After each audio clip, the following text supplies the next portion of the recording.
우리 인생에서 만남은 매우 중요합니다. 살아가면서 누구를 만나느냐에 따라서 한 사람의 인생이 좌지우지 되기도 하죠. 친구 따라 강남 간다는 말이 있듯이 누군가의 영향을 받을 수밖에 없다는 뜻이기도 합니다. 여러분의 지나온 삶을 한번 생각해 보십시오. 어떠한 만남이 있었으며 그 만남은 여러분에게 어떤 영향을 주었습니까? 아마도 하나님이 허락해 주신 만남이라면 그 만남은 여러분을 하나님께로 인도하고 하나님을 알게 하는 만남이었을 것입니다. 오늘 본문에서는 두 여인의 아름다운 만남이 소개되고 있는데요. 이 만남은 인간의 구원 역사에 큰 전환점이 되는 만남이었습니다. 오늘 말씀 누가복음 1장 39에서 56절 함께 묵상해 보도록 하죠.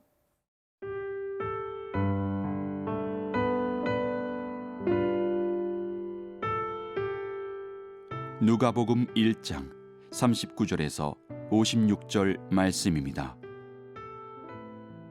이때 마리아가 일어나 빨리 산골로 가서 유대 한 동네에 이르러 사가랴의 집에 들어가 엘리사벳에게 문안하니 엘리사벳이 마리아가 문안함을 들으매 아이가 복중에서 뛰노는지라. 엘리사벳이 성령의 충만함을 받아 큰 소리로 불러 이르되 여자 중에 내가 복이 있으며 내 태중의 아이도 복이 있도다. 내 주의 어머니가 내게 나오니 이 어찌 된 일인가. 보라, 내 문안하는 소리가 내 귀에 들릴 때에 아이가 내 복중에서 기쁨으로 뛰놀았도다. 주께서 하신 말씀이 반드시 이루어지리라고 믿은 그 여자에게 복이 있도다. 마리아가 이르되 내 영혼이 주를 찬양하며 내 마음이 하나님 내 구주를 기뻐하였음은 그의 여종의 비천함을 돌보셨음이라. 보라, 이제 후로는 만세에 나를 복이 있다 일컬으리로다. 능하신 이가 큰 일을 내게 행하셨으니 그 이름이 거룩하시며 긍휼하심이 두려워하는 자에게 대대로 이르는도다. 그의 팔로 힘을 보이사 마음의 생각이 교만한 자들을 흩으셨고 권세 있는 자를 그 위에서 내리치셨으며 비천한 자를 높이셨고 줄이는 자를 좋은 것으로 배불리셨으며 부자는 빈손으로 보내셨도다. 그 종 이스라엘을 도우사 긍휼히 여기시고 기억하시되 우리 조상에게 말씀하신 것과 같이 아브라함과 그 자손에게 영원히 하시리로다 하니라. 마리아가 석 달쯤 함께 있다가 집으로 돌아가니라. 오늘 말씀은 이때로 시작합니다. 마리아가 천사 가브리엘로부터 예수를 잉태하게 될 것이라는 소식을 듣고 처음 찾아간 사람은 친척 엘리사벳이었습니다. 아마도 그녀는 엘리사벳이야말로 하나님께서 지금 자기에게 행하신 일을 가장 잘 이해해 줄 수 있는 사람이라고 생각했을지도 모릅니다. 그러나 또 한편으로는 과연 이 엄청난 일을 엘리사벳이 이해해 줄 수 있을까라는 두려움도 있었을 것입니다. 그런데 엘리사벳은 마리아를 보자마자 큰 소리로 말해줍니다. 42절에서 45절인데요. 여자 중에 내가 복이 있으며 내 태중의 아이도 복이 있도다. 내 주의 어머니가 내게 나오니 이 어찌 된 일인가. 보라, 내 문안하는 소리가 내 귀에 들릴 때에 아이가 내 복중에서 기쁨으로 뛰놀았도다. 주께서 하신 말씀이 반드시 이루어지리라고 믿는 그 여자에게 복이 있도다. 정말 놀랍지 않습니까? 아직 마리아는 엘리사벳에게 그 어떠한 언급도 하지 않은 상황이었습니다. 그런데 그녀는 마치 보고 들은 양 확신에 차서 축복의 말을 마리아에게 마구 쏟고 있는 것이죠. 어떻게 이런 일이 발생할 수 있었을까요? 우리가 여기서 주목해야 될 단어는 41절에 성령의 충만함을 받아라는 구절입니다. 엘리사벳이 이렇게 놀라운 메시지를 쏟아낼 수 있었던 것은 그에게 임한 성령의 역사였습니다. 성령께서 그에게 영적인 통찰력을 주셔서 마리아에게 일어난 일을 미리 알아차리게 하셨던 것이죠. 그녀는 성령의 충만함으로 이미 마리아의 뱃속에 아기가 잉태된 것을 알았고 그 아기는 바로 모든 인류를 구원할 메시아 예수 그리스도이심도 깨달았습니다. 그야말로 성령의 초자연적인 역사가 진행되고 있는 너무나 아름다운 장면입니다. 성령 충만한 엘리사벳의 축복의 메시지를 들은 마리아의 심정은 어떠했을까요? 그동안 두렵고 떨렸던 마음이 눈 녹듯 사라지고 하나님이 하신 일에 대한 확신과 마음의 안도감과 평안함을 누리게 되었을 것입니다.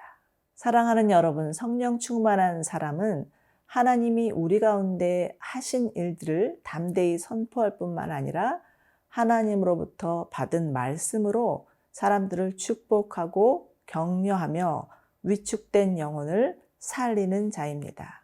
그러므로 성령 충만한 사람을 만나면 우리의 영혼도 살아나고 하나님이 하실 일도 기대되고 용기도 생기고 두려운 마음도 사라지고 어떤 일이 다가온다 할지라도 너끈히 이길 수 있는 믿음이 생기게 됩니다.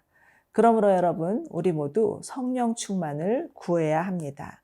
하나님의 사람은 능으로도 아니요, 힘으로도 아니요, 성령 충만으로 사는 자들입니다.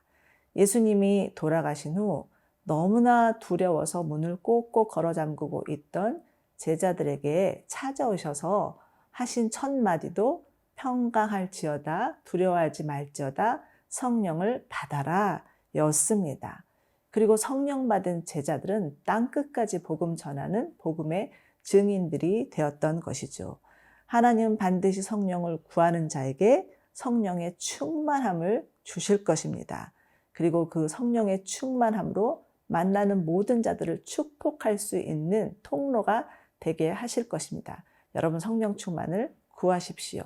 그러할 때 반드시 여러분을 통하여서 하나님이 놀라운 일을 행하여 주실 것입니다.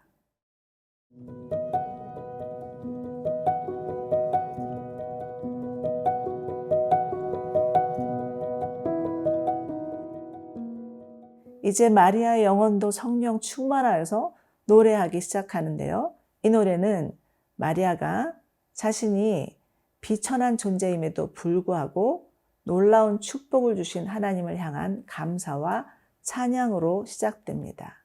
그리고 이렇게 시작된 그녀의 노래에는 메시아에 대한 시편과 구약의 언약의 내용들이 인용되어 있다는 것을 볼 수 있습니다.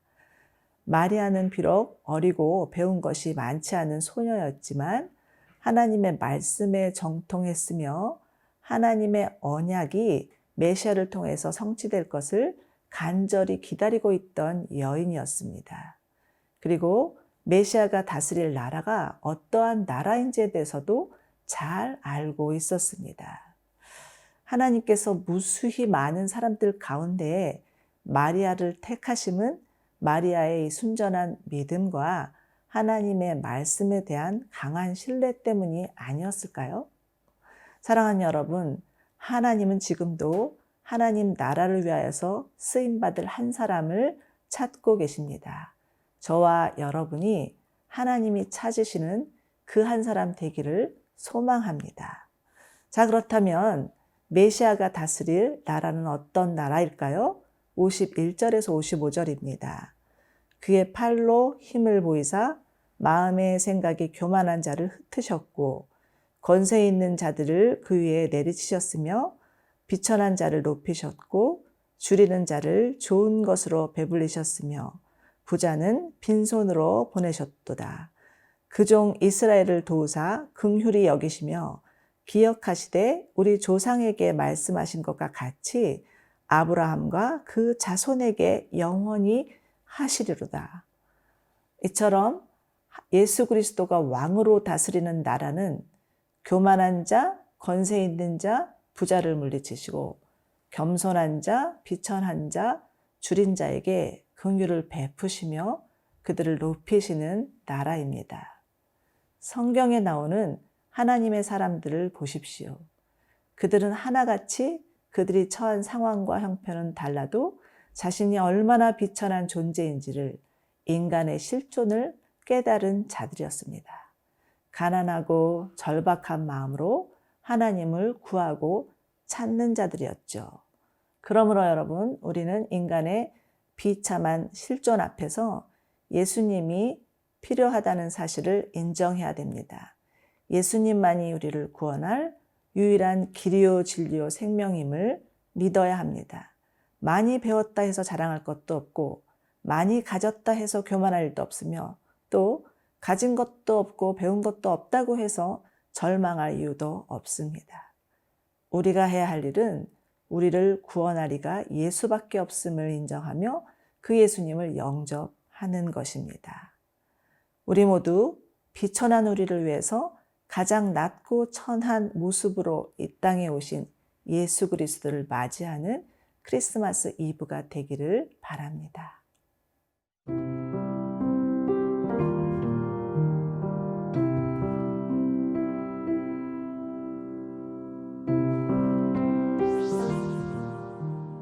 사랑하는 주님, 엘리사벳에 임한 성령의 충만이 마리아의 영혼을 일깨웠던 것처럼 우리도 성령 충만하여 죽어가는 영혼들을 살리게 하옵소서. 마리아가 하나님과 하나님이 하신 일을 찬양하며 기뻐하였던 것처럼 우리도 하나님께서 우리 가운데 베푸신 일들을 감사하며 노래하게 하옵소서. 엘리사벳과 마리아의 만남을 통해 구원의 역사를 이루셨듯이 우리도 주 안에서 만나는 모든 만남을 통해 구원의 통로가 되게 하여 주옵소서. 예수님의 이름으로 기도드리옵나이다. 아멘.